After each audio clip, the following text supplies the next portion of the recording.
Yata. Squat! Ibang ka na yata.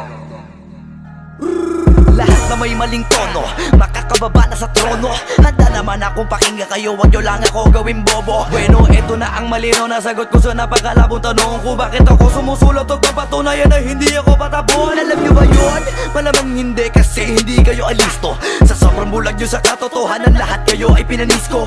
Hindi na uso dito palawakan ng koneksyon, kundi ka isasabi sa malabong makakuha ng atensyon. Hindi ako nakipag-unahan pero bakit ako nasa harapan? Samantalang yun nakipagtulakan sa likuran, sila pa ang napag-iwanan. Ako ba ang dapat na alisin? O baka di pa di napansin? Kung totoosin ay mas malaging mo o galing palagi nagmamagaling. Lokohin nyo, lelang nyo, wala na kayong mauulol pa. Sa panahon na to sa listahan na mahusay ako ay nakaburda. Lahat pahiya, walang hiya na ngayon yung matagal nyo nang kinutya. Paano ba yung panahon ko naman dahil yung panahon nyo ay tapos na? Ang mundong to'y lunod sa inggit, puro linta ko magsisipsip. Kapag may bago na ko antimano, tingin na agad nagsusumiksik.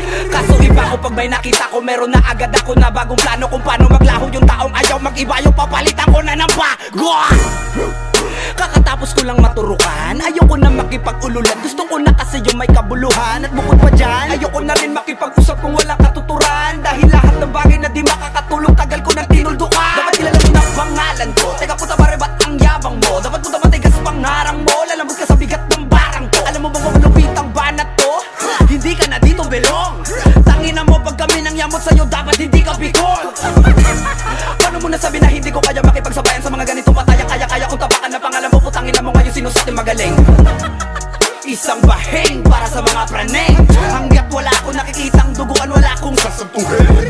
Pag naakit-dagit sa'kin kahit di ka lumapit, gamit karit ibibiting ka ng patiwarik habang umiiyak at sumisigaw ng bakit matik.